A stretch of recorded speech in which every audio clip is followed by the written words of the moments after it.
it's Gwen and I'm here to do my September wrap up. I just finished reading a couple of these books yesterday, so that's why this video is going up a little late, but let's go ahead and jump right in. The first book that I read is The Unbecoming of Dyer by Michelle Hodkin. It seems so long ago that I read this book, but I do have a written review of it on my blog, so if you're interested in that, I will link it down below. This follows the story of Dyer. She wakes up in the hospital after a tragic accident and she doesn't remember what happened to lead up to her being in the hospital. Her parents and her decide that it's best if they move to a different town and start completely over. It does have a lot of familiar tropes: girl with powers, arrogant hot guy, unexplained events, things like that. So it does have a lot of similar things that are typical to YA, but the writing is absolutely beautiful and fast-paced, but the story is just average. I know a lot of people love this book, but I just gave it 3 stars. I thought it was pretty average. But to check out more of my thoughts on this, feel free to hop on over to my blog. The next book that I read is The Wrath and the Dawn by Audrey, and of course I'm still not saying her name properly, but I'm doing my best. I do have a video review of this, which I will link, and I am doing a giveaway of this book, which is coming up this month, and I can't wait to announce the winner because I rated this 4 stars. I really enjoyed the story. It was unexpected. A lot of people loved this. I loved it as well. It wasn't perfect, but it was near perfect. So if you're interested in that, go ahead and check out that review of this. The next book that I read is The Throne of Glass by Sarah J. Maas, and I finally picked this up after hearing nothing but great things. Again, in my video review of this, which I will link down below, I am giving away an autographed hardcover copy of Queen of Shadows, so make sure to enter that giveaway. But I absolutely loved this book. I gave it 4 stars. The problem is that with The Wrath and the Dawn and then reading Throne of Glass back to back, it was another person in a castle in a room, and then the following book after that. But I really enjoyed this. I loved the sassiness of Selenia Sardathian, and I really love the characters. There was the love triangle, but it wasn't like so in your face, I don't think, but I can't wait to read the next book in the series. Then, like I was saying, next I read Snow Like Ashes by Sarah Ross, and I really enjoyed this one as well. I gave it 4 stars. I don't have a review of this book on my channel yet, either on my blog. I just haven't got around to filming one yet, but I really did enjoy this. But again, I felt it was a girl in a castle in a room, and I just felt that they kind of all ran together a little bit, but I did really enjoy how the world was built. It's divided into seasons and then rhythms, and of course winter is battling spring, and you're rooting for winter, but in real life I'm like, no winter, because I really don't like winter and the cold.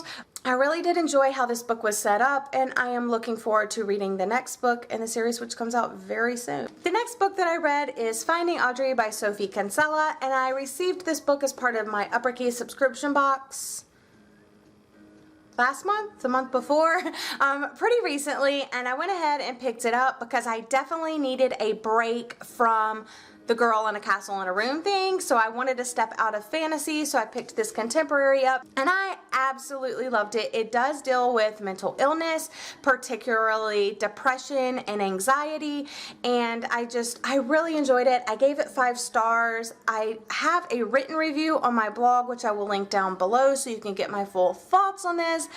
But I highly recommend it if you deal with depression or anxiety. It does have several plots throughout the book. Her brother has his own little plot line. It does have a lot to do with family dynamics, which I really enjoyed, and I'm seeing that more and more in YA, and I'm really loving it. One thing I will say about this book is a lot of people said that, oh no, they don't explain what happened that led to this point, and I don't really think that you have to. I do have a little quote on my blog post about the author saying why she didn't include that, and I thought it was a very smart choice. So make sure to go ahead and check out that review. Yesterday I finished and read 3 books, and the first one was The Girl on the Train by Paula Hawken. This is a thriller that a lot of people were saying it was reminiscent of Gone Girl, but I am so glad that I dropped that out of my head and I waited a while to get this. I did pick this up at my library, so I didn't, you know, have my own copy, but I'm glad that I read it, and I'm glad I got it from the library. I gave this book 4 stars. It was really good. It was a good thriller. It's told from multiple points of view. I don't have a review anywhere, so these are basically my thoughts as you're getting them since I just finished it yesterday. But it's told from multiple points of view. It's kind of something happens and you're trying to figure out, and you're seeing the story from different points of view, so you're trying to figure it out. I myself did not see what was coming, and I really enjoyed that, but I don't think I found myself trying to figure it out. I found myself just enjoying the story and getting to know the characters. You really love characters in here, and you really hate characters in here. So I thought that was very interesting and a good take on that. It does have alcoholism in it, and there is a murder, and there is, you know, holding against their will, and there are a couple of things that may be trigger points, but I don't think that they're too bad, except for maybe the alcoholism. But again, I really don't think it's too bad. But just be forewarned, you know, there is that in there. But it was very interesting, and I'm glad I read it. I gave it 4 stars. I picked up Anya's Ghost by Vera Brosgol. I picked this up because it was perfect for this time of year, ghosts and all that, and I was actually pleasantly surprised about the storyline. It has to deal with a girl that's Russian, so she's kind of like a little bit of an outcast of her school, but she's lost her accent, she's changed the way she dressed, she is trying to fit in, but she doesn't have very many friends. And one day as she's walking through the woods, she falls in this hole and meets this ghost, and then this ghost ends up following her around and trying to be friends with her, and it was actually a lot darker and twisted than I thought it was going to be, so that was kind of surprising.